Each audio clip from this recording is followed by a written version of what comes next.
Everybody wanna win, but do you got what it takes? Would you better own it? Everybody wanna win, but do you got what it takes? Everybody wanna win, everybody can't do. I'm zoned. Everybody wanna win, but do you got what it takes? Everybody wanna win, but do you got what it takes? Would you better own it? Everybody wanna win, but do you got what it takes? Welcome to the Coach Stretch Show. They'll clear out. Doncic will defend Curry. A screen by Green. The switch to Lively. Three. Curry. Oh!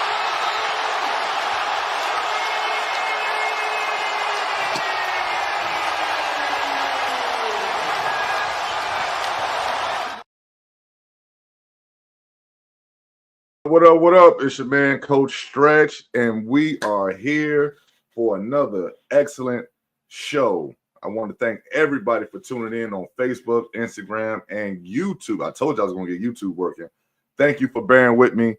It is the Coach Stretch Show. We are brought to you by Relentless Sports, the Virginia Neptunes, and Mrs. Dina J. Notary. Thank you again to all our supporters. But before I move another step further, let's welcome in my co-host, Mr. Statman AJ T. What's up, my brother? What's going on, man? How you doing? I'm good, man. Put some pep in your step, Stats. What's up, man? How you There doing? you go. What's up, man? Shout out, Stats. Since I only got 15 seconds, God, Bree, Mom, Neptunes, Brother Hoop League, Number Streets Podcast. Peace and love to all. There you go, my man. Big shout out again, man, to Relentless Sports, man. Big shout out to Coach Nick Trevathan, man. Appreciate you, brother. Thank you for tuning in. Big shout out to Pastor Chip, man, my first pastor, man.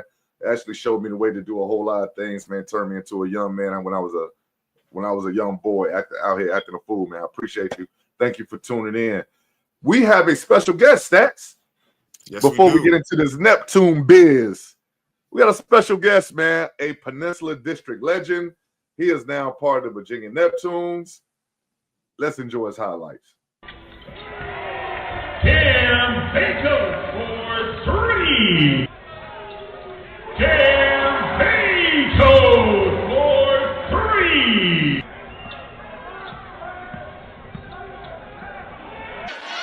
In the front court, Bacote. Wilson picks up the defense. A 10. Cam Bacote. By that guy. Fulbright. Bacote to the right. Nice. Oh my. At some point one's got to go in, and it just keeps not falling. 3 threes on one possession. Just simply cannot.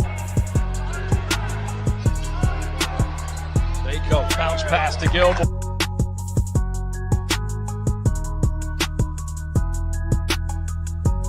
The second half has been a welcome return for him, as Anderson has that one partially.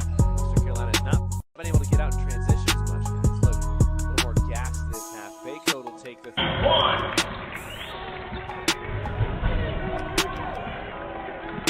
Pretty quickly down the lane. Little slope style.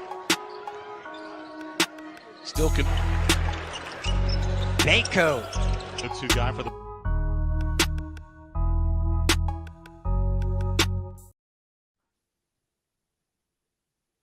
Cam Bacote, ladies and gentlemen. What's up, my man?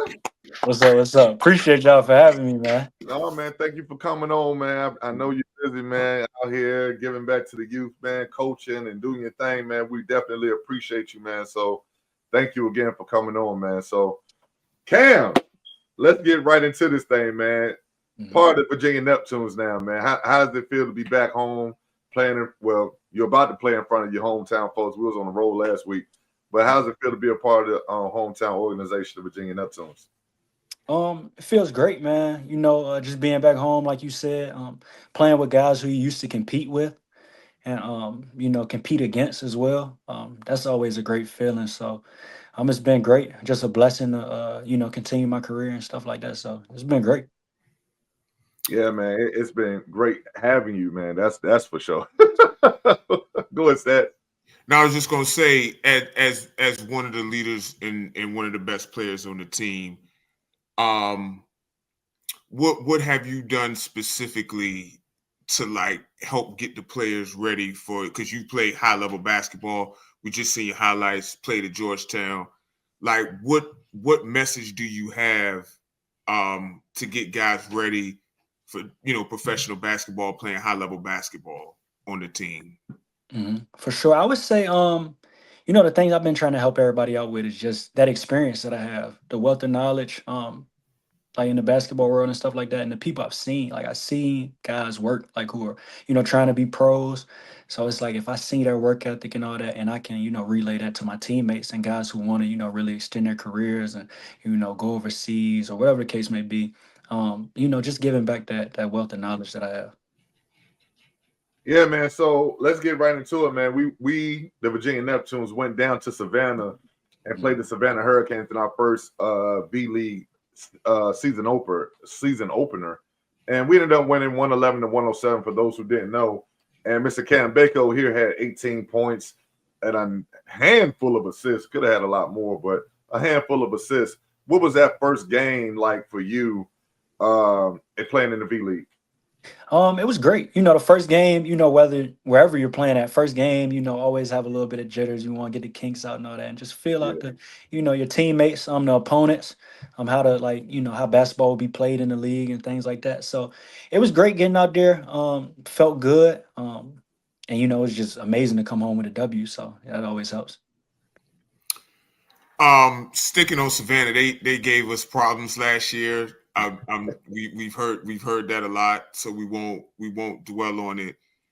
But your calm and steady presence on the court helped lead to the win. I wanted to tell you, like, you took a shot. We was tied 95.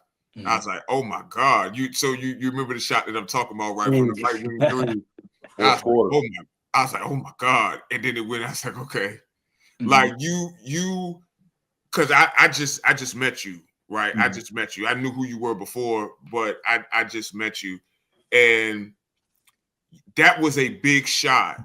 That was a big shot. So talk about, as a person who can score and pass equally well, how do you determine through the game when to shoot?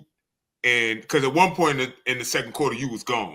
You was trying to get to the cup, either to make plays or to shoot.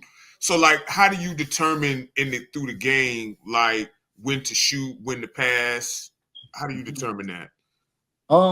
I think it just comes from probably really my dad. My dad always told me when I was younger, he was like, I'm gonna work with you and we're gonna make sure you have some skills and all that, but you might not jump the highest, you might not be the fastest player and all that. So he said, always try to be the smartest player on the court. So I took that very serious. I remember he told me I was like 10 years old. He was like, always try to be the smartest player on the court. Like he was like, know when you get your teammates involved and know when it's time to go get yours. So I just felt like that particular moment in the game, we had guys who had it going and they kind of forgot about me in a sense. So it's like, okay, now this is my time. But and then, the coaching staff, instilling that trust and belief in me, that always helps as well. So I like that you guys let me kind of decipher myself, when to pass, when to score, things like that. I'm just telling you before you go stretch, you're gonna play heavy minutes. You're gonna have to, as you saw, listen, as you saw. Look, we can say it now. The games. I mean, like we could see that at certain points of the game, you were hey, don't even look over here. We're not bringing you out. Like we trust you to make decisions, and you made the right decisions. Like we trust you. But yes, we're gonna play you. So yes. Yeah, man. Like, last year we had, lead guard issues. I'll just say that without throwing anybody under the bus. We had lead guard issues. So it feels good to have a lead guard that kind of sees the game the way I see the game. And you got to send in the correct sets. Sometimes you got into early pick and roll action, got down here, created advantages 2-on-1s, and you were just making the right read. But talk about, in this V League, it's heavy guard oriented. Like, talk about the physicality of the guards that you've experienced so far. Yeah, for sure. Savannah was a real physical team, and they pressed a little bit, like to press up, played different ball screen coverages, kept switching it up sometimes. And but they were definitely a physical team. And I mean, it's just grown men playing. And Sure. anytime you're able to play basketball and you want to always respect the game, I felt like those guys really respected the game. So that comes with a sense of physicality and all that. And they were trying to win, and we were trying to win. So I mean, the guard play was definitely, I would say, definitely pretty good. And like you said, that physicality part, they were definitely physical for sure. Yeah, they were. They were that. Um, Go ahead, Stats. no, I was just gonna say, the crowd in Savannah. You've obviously played in big crowds before. Now you're on the court, and as we just mentioned, you're going to be on the court a whole lot. And me and Stretch on the bench, we could hear the fans. Like, did that crowd stand out to you in any way? Yeah, for sure. I felt like they did a great job promoting the game. Because I would see a few things on Instagram before the game, and their fans definitely came out and showed support like any home crowd should. But when you're out there, you do hear the crowd. Guys on the sideline, like sitting courtside, they're talking, trying to get you off your game. But at the end of the day, I always just say you just gotta lock in, kind of try to, tune that out as much as you can. But no, the fans were amazing though, for sure. Yeah. So now we transition to our second game, our first home game, where we'll be playing at Peninsula Catholic. We'll be taking on the Philadelphia Pioneers. And early on, speak about the experience of, because you went to Peninsula Catholic, if I'm not mistaken, for a little bit. Yeah. Speak of the experience of going back to PC, now playing as a professional in the building that you started your basketball career at. Yeah, so it's crazy because when we walked in there for practice, I seen my old classroom. I was there in the 8th grade. So I Right. mean it's crazy. A lot of memories there. Great school, great people I still keep in contact with to this day. And to like, just, come back home and be able to play there at my old school and things like that. That's gonna be huge because like I said, I remember exactly where my locker was. I remember where all my classes were. And I just remember all the people who really impacted my life at Peninsula Catholic. So that means a lot. Yeah. Any jitters playing, first time back home? I mean, being No, I honest, wouldn't a say lot any of people jitters. haven't seen you play since your senior year at Bethel. Oh yeah.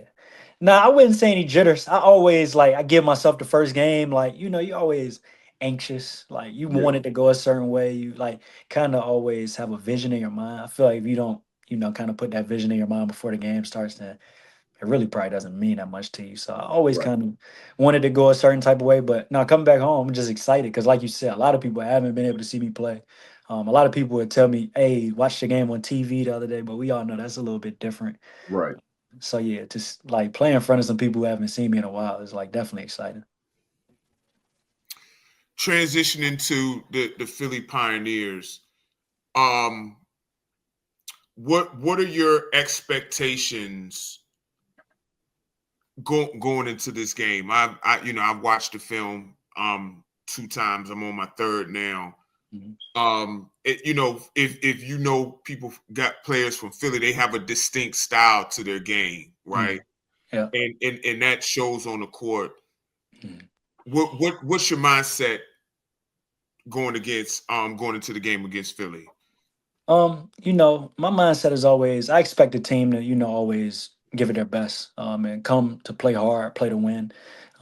Because I just love the competition aspect of basketball. So I want them to play hard, expect them to, bring that Philly style.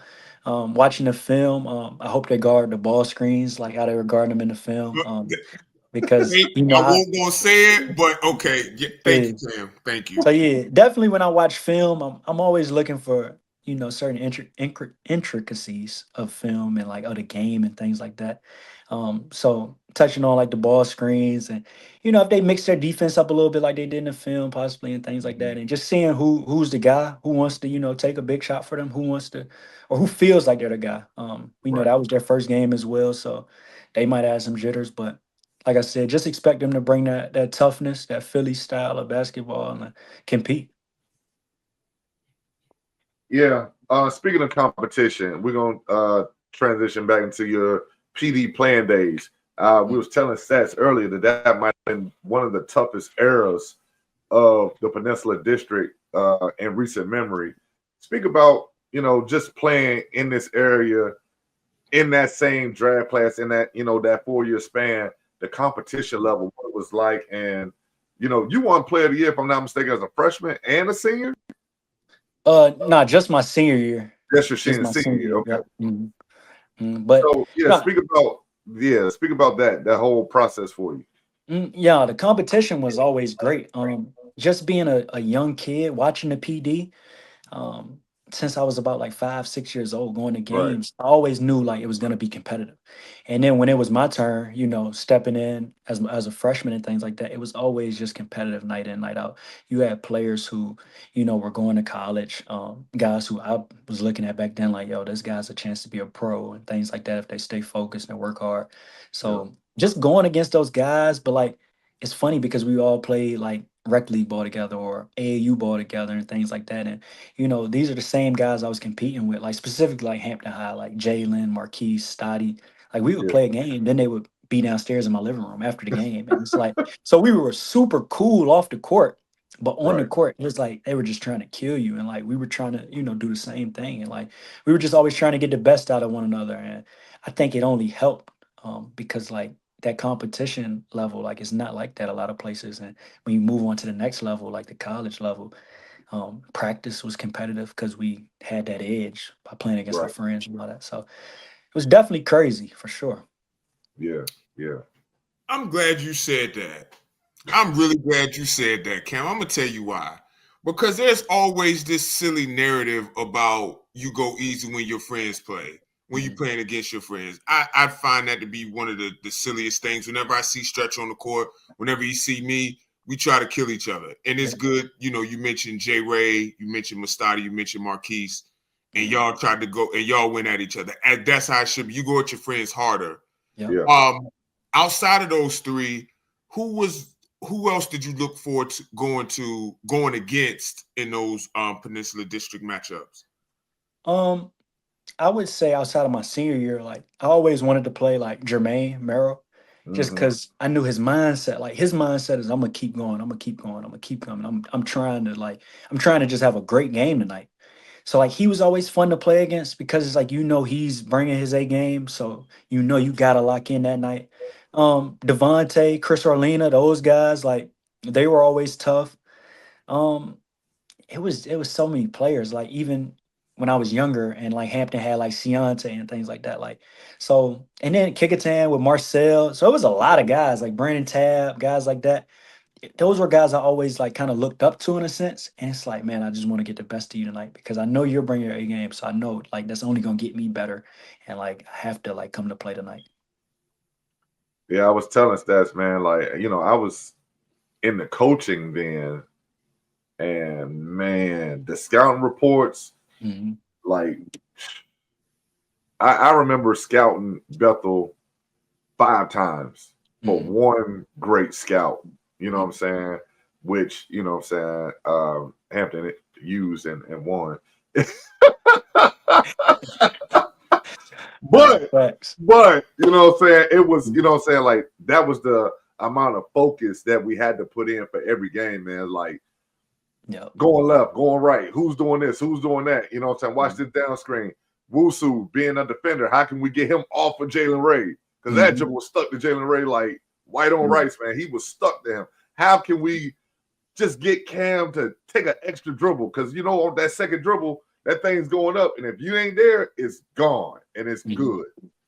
Things like that. So intricacies, man, and just the competitive flavor that was in the Peninsula District. I haven't seen anything like it until you talk about something that way back in the heyday, Yeah. and we haven't seen anything like it since. I know everybody thinks that era is the best era, but we haven't seen that type of competitive flavor in a very long time in this area. You're now coach in the PD. Hmm. Let's talk about that. Hmm. Yeah, coaching is great, man. I'm just doing what guys like did like for me. Like, so I always think about it. Like my senior year, my older brother, he came back and coached while he was trying to go overseas. Like he had just finished up a amazing career at ODU. My freshman year, John Tell Evans, before he went Mhm. overseas, he came back and coached 4-year starter at UVA. Yep. So it's like that only made me better. Like I was practicing against my brother. I was working out every single day with a 4-year starter from the ACC at one of the Yeah. best defensive universities like of all time. Like, so he's guarding me super hard Yep. every day, saying like, "Yo, I gotta get you better. I gotta get you better." So it's like now coaching. It's like, I was just in there today at practice, and I'm trying to impress upon those guys like, "Yo, man, this is what was done to me, so I got to do it to you guys." And I'm trying to just instill some knowledge, teach them some stuff on the court, off the court. I love that we have a group message. They can ask me anything, like life stuff, basketball stuff. They always ask me for some gear and all that, but stuff like that. But I mean, it's been amazing coaching, man. Really, like just giving back to the community because that's something that's big to me. My parents instilled that in me from a young age. Like whenever you're afforded certain opportunities, you always want to give back. It doesn't always have to be, um, from a monetary standpoint or anything, Right. but it can be your time. So that's what I'm trying to do, get my time back. Coaching is very interesting. I'm glad you're giving back to your community. Do you have, now that you're into coaching, do you have any coaching influences, things that you look for in certain coaches, or things that you take from certain coaches that you can implement on the high school level? Yeah, for sure. I think back to, even my like early AAU coaches like Coach Chamblee, like just, the discipline he instilled in me and things like that. So I take something from each coach. Most recently playing for Coach Cooley, like, that toughness aspect. So I try to instill that in them. Like, the tougher team usually will win the basketball game. Yep. And like he always said, like the tougher man will usually like win in life. Like, cause stuff is gonna happen, things are gonna happen. And if you can withstand that and be tough, you'll usually come out on top. My last coach, Coach Justin Gray, like at Western Carolina, I took from him like the freedom. You got to give players freedom, like, and it was a joy to play for him, like at Western Carolina. So watching those highlights, it kind of like made me laugh because I was just telling guys today, like, play with a sense of joy. We're playing basketball. Like you just sat in school all day. Now you're in practice. Like for these 2 hours, man, give it all you got and just have fun. Like it's a game. It's a kid's game at the end of the day, for real. Yeah. And then, other coaches that I've had, I take something from every coach, but definitely those two coaches for sure. Like that toughness aspect and then just freedom. Because like you said, like it's basketball. It's fun. That is true, man. That is true. And those are two pillars that you can rock with as long as you plan on doing coaching, man. Hmm. Discipline, freedom, like you would be a great coach if you have those two pillars in your pocket, man, at all times, man.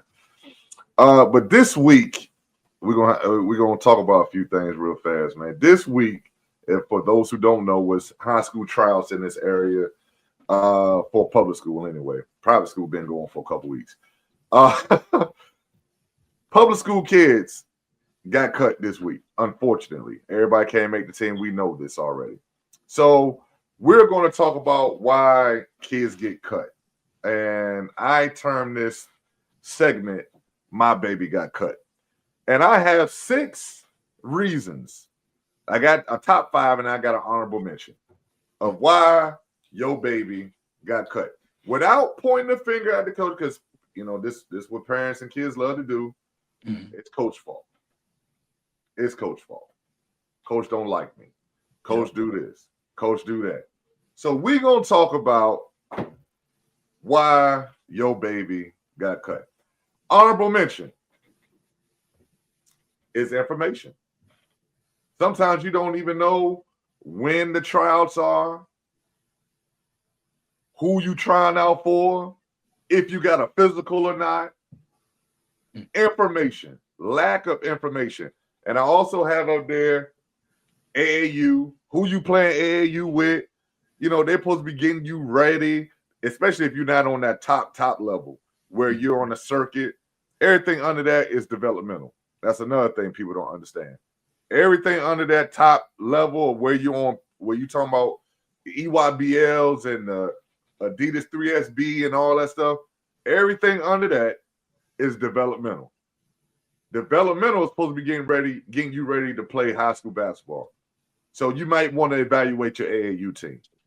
And then on top of that, we already know network and politics. These are real things that happen. If you don't know how to navigate your network and the politics, your baby will get cut. You got anything to add on that, Stats? You're a big network guy. Am I? Am I? Nah, I mean I'm with you, and I think unfortunately, anytime that business is involved, then the more you get to business, the less you get to the essence of what AAU should be about, which is helping to develop these kids. And I don't think AAU is used for development enough. I don't. I agree with that. I personally don't.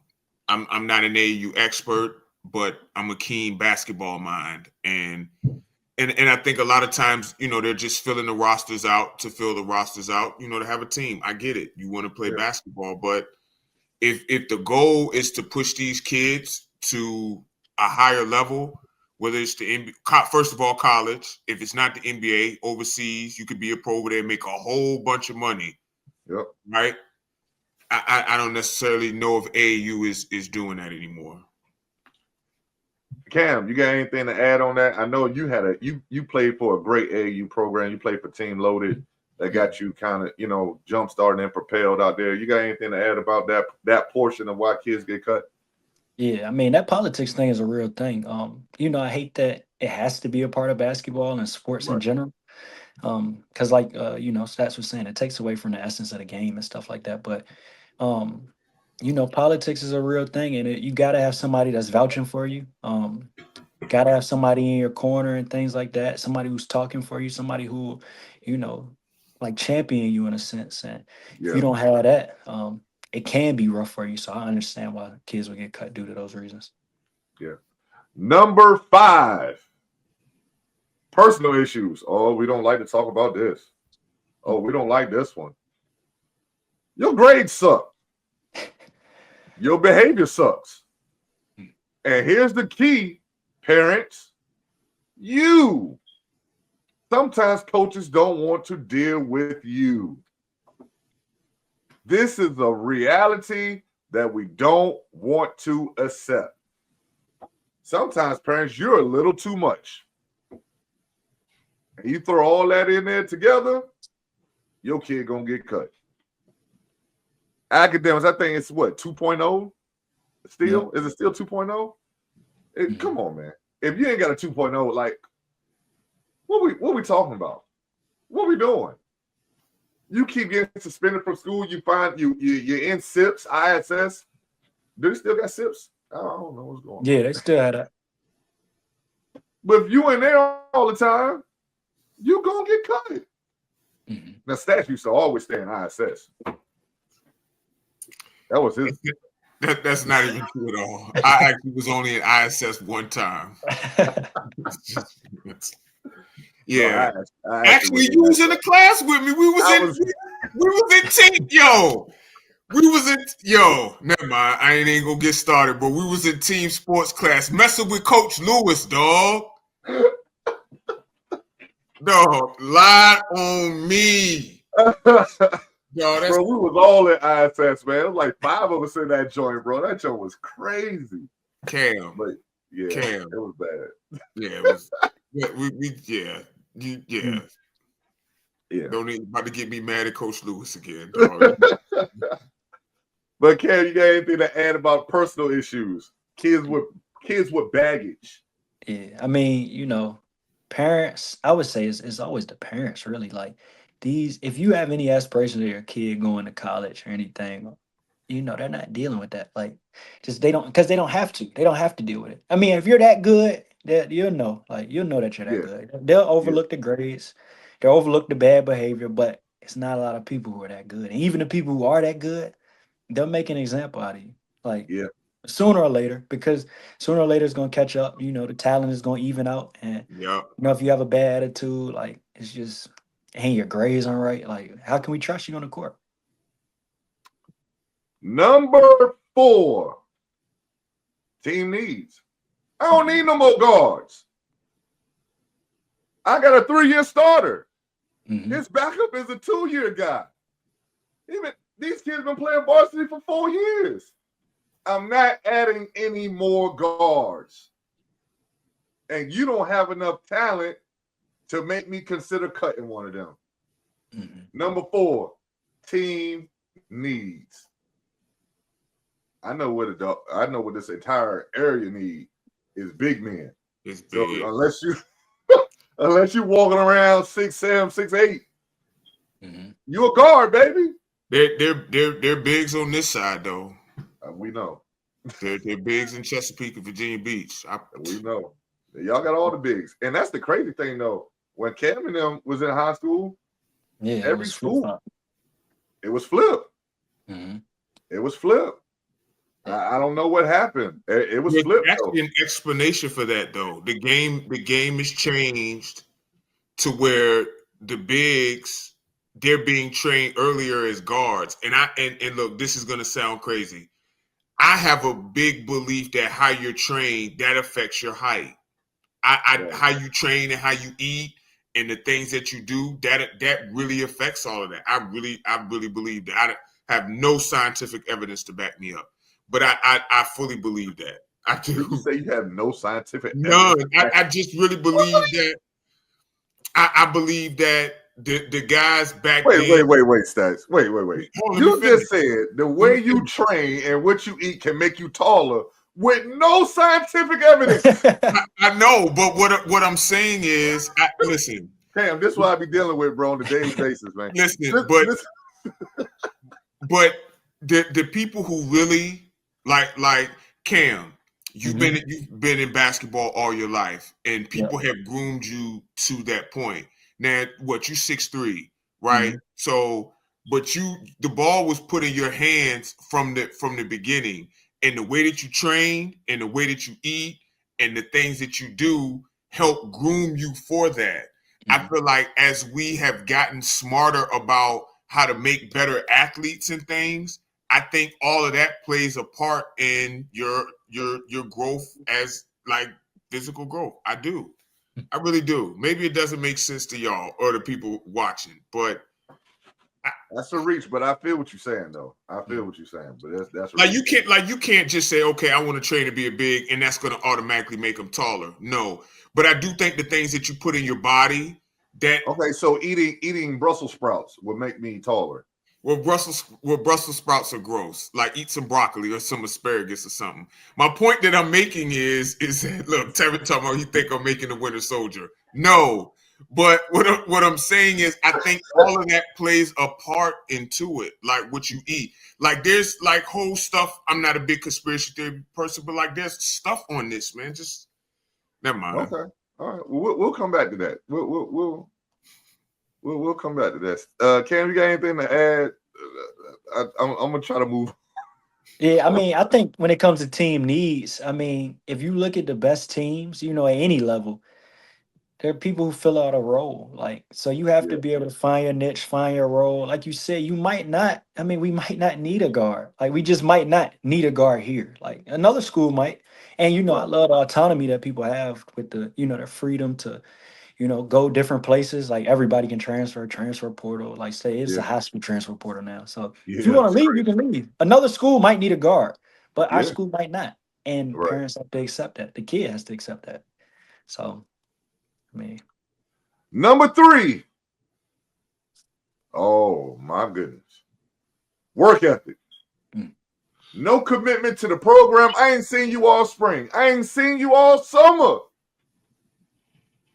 I ain't seen you. And then you got the nerve to show up in November for trials. Laziness. No commitment to the program. This is a big one right here, man. This is a big one. Because we think basketball, especially in this area, I see it too often, man, where kids just don't show up to workouts no more. Like, they just don't show up. And again, they think they can show up in November and just go out there and make the team. It don't work like that. It just don't work like that. And I miss the days back in the day, man, where we had workouts, man, like 2-3 times a week. Some teams going 4 times a week. And it was hard work in the spring and summer, man. It was hard. And those are the days that make, even if you're on the borderline of getting cut or you're on that border, those are the days that I look and I keep in reserve. Like, man, that kid was with me all summer, man. I'll find a spot for him. He was with me all summer. He might not be as good as this other kid, man, that I'm seeing for the first time. But that guy was with me all summer. And that stuff counts for something, man. Mhm. So commitment. Got to have commitment to the program. Or at least commitment to the sport. At least. Stats, got anything to add on that? I actually seen a Division 2 or 3 coach and a high school coach, and they said I would take, like you just said, I would take the less talented guy who's been in my program because I know what I'm going to get versus the more talented guy who hasn't been there. Yeah.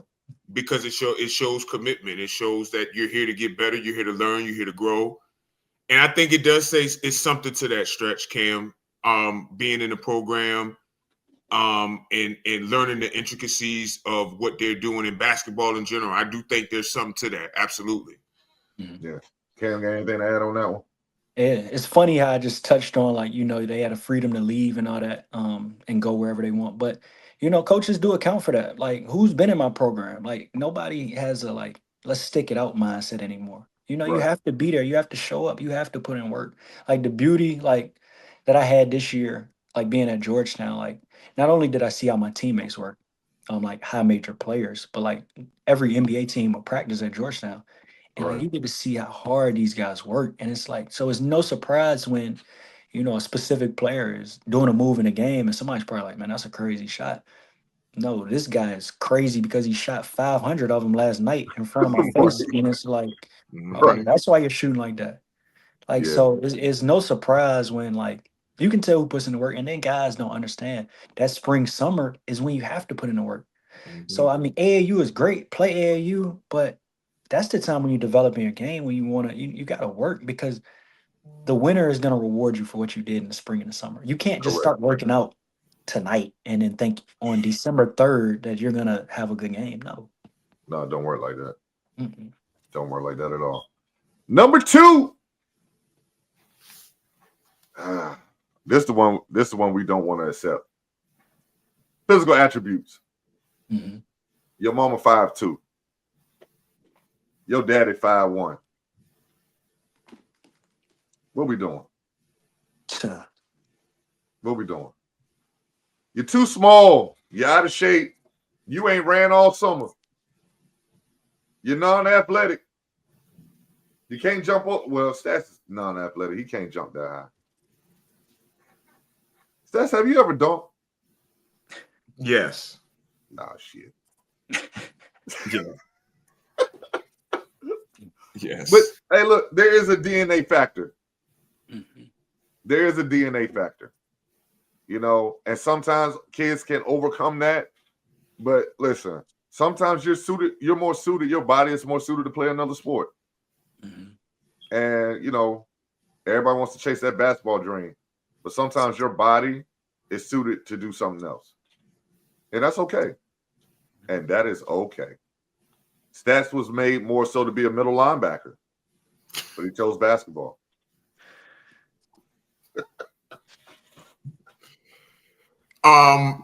Yeah, it is a sobering fact, not talking about myself, but it's a sobering fact when you put all of your mental and emotional and even physical energy to it, but your body you don't have the physical dimensions to do it.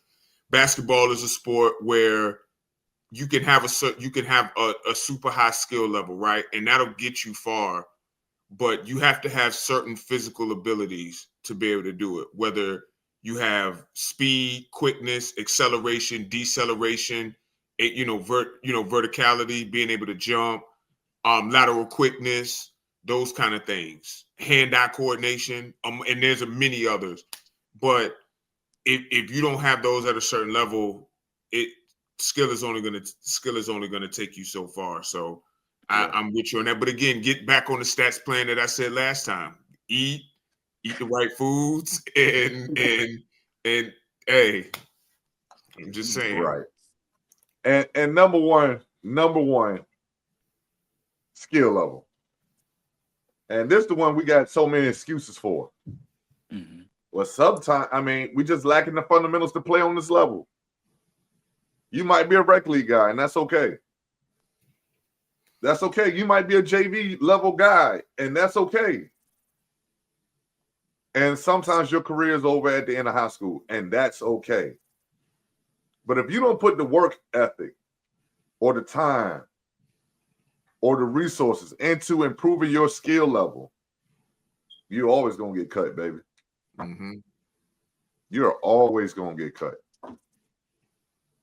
So, Cam, you got anything to add on number one, skill level? Yeah, for sure. I would say, you know, it goes back into work ethic. Like, what are you doing every day? You got to be an everyday guy. Got to do something every day. The thing I liked about my mom, like, she never played basketball, but she would make the game so simple. She would say, "Did you do something to get better today?" Like, and it's like, oh, dang, did I? And like I said, tapping on what my dad said, he was like, "You're not gonna be the most athletic guy. Like, I already know this before you even, you know, fill out your body and all that." He was just like, "It's just not gonna happen." Like, so you have to work on your skills. You have to be smart and things like that. So it's like, if you're not gonna be the most athletic, man, you gotta have the skills. Like, and I don't think people realize, like, these people who we watch on TV night in and night out, like, they're either like an athletic freak whose body is crazy, or their skills are just that sharp that it's like, that's what got them here. Yeah. So, Stash, you got anything to add on number one before we get Cam up out of here? Just real quick. I'm teaching the wrong skills. I think a big problem. First of all, skill is a nebulous term that people use to define it any way they want. And I think that's the problem. Skills are things that should be able to be measured on a basketball court. Okay. In addition to that, if the goal is to make it to a higher level, teach the skills that'll help your game easily translatable to the next level. I don't want to get on a rant about that, Stretch. You know how I feel about the word skills. I hate how it's used, and it really bothers me. So I ain't going to get on that. Teach the right skills that are more translatable to the next level. And I think that you'll have a heads up when you do that. You're already a leg up, when you do it that way. Yeah. I agree 1,000%, man, with both you guys, man. Cam, any final thoughts, man, before we get out of here? Nah, man, just appreciate you guys for having me. And you know, really like what you guys are doing. So, appreciate you, boss. Big fan. Thank you. Hey, we just got a comment that says skill is why the Europeans have passed us. Y'all trying to trigger me tonight. Y'all really trying to trigger me. Hey, I agree though. I do agree. We'll have that discussion. But yeah, Cam, man, I appreciate you, man, for coming on, man. Any final shout outs? You got any shout outs? Anything to say to the people watching? Anything before we get out of here?